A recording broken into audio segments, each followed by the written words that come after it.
Hi, so this is step 7, which is the final step, but also then you can begin the cycle again in a new place. So the final step is gratitude. So gratitude for the bit of nature that you've been focusing on. Gratitude to yourself for having followed the process of having found the place and allowed yourself to be there, even if just for a short time. Gratitude for all the sensations, for the fact that we can see, hear, smell, touch, taste. Gratitude for our emotions. Gratitude for what we've learned about that piece of nature, for the care it takes of us, and for the care it's allowed us to take of it.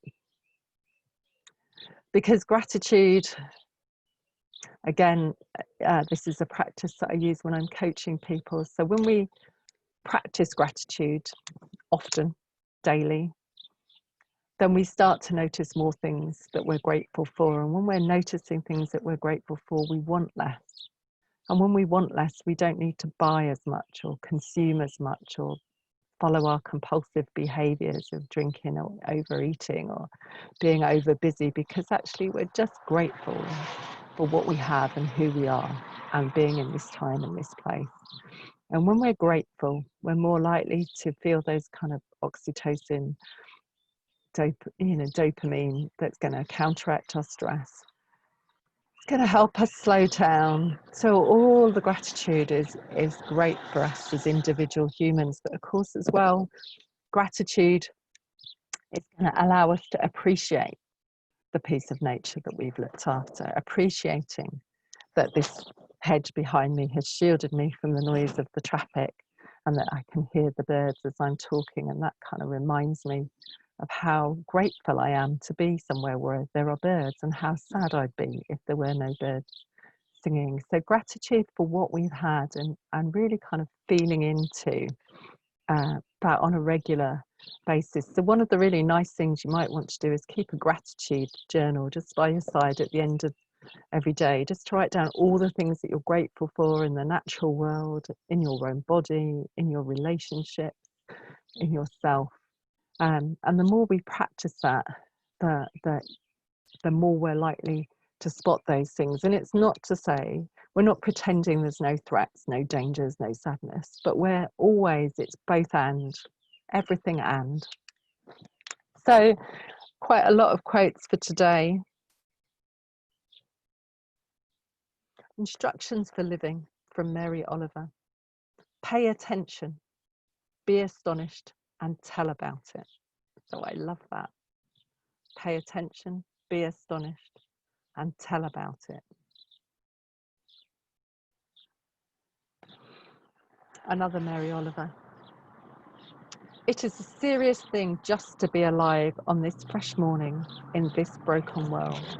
It is a serious thing to just be alive on this fresh morning in this broken world. And then The Journey, again by Mary Oliver. One day you finally knew what you had to do and began, though the voices around you kept shouting their bad advice, though the whole house began to tremble and you felt the old tug at your ankles. Mend my life, each voice cried, but you didn't stop. You knew what you had to do, though the wind pried with its stiff fingers at the very foundations, though their melancholy was terrible.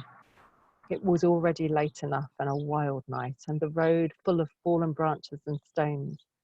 But little by little, as you left their voice behind, the stars began to burn through the sheets of clouds, and there was a new voice which you slowly recognized as your own, that kept you company as you strode deeper and deeper into the world, determined to do the only thing you could do, determined to save the only life that you could save. And what I love about that poem is it recognizes how hard it is to step away from the voices that tell us what to do. How hard it is to step out into the dark and cold night of not knowing, but following an intuition, following a small voice inside us. But knowing that when we do that, all of us follow the small voice of intuition that arises from our contact with our senses and our emotions and our environment, then this is how we rethink how we live. So that this is a place of well-being for all humans, this earth, a place of well-being for all humans, every human, no matter race, class, gender, place of birth.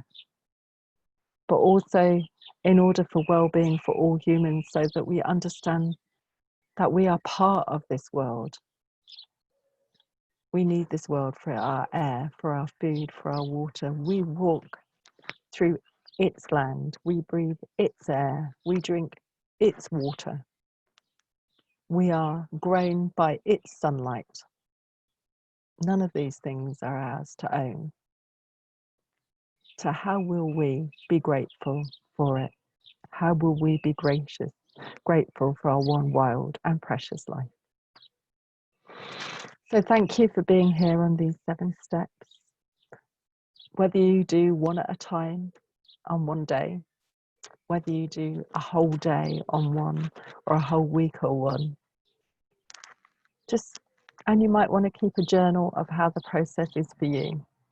And if you've enjoyed it, then just share it with others so that one by one we can start to tune in to our own quiet voices and to the voices of the world, the natural world, to really feel our way into a more healthy way of existing for everyone and everything and every part of nature.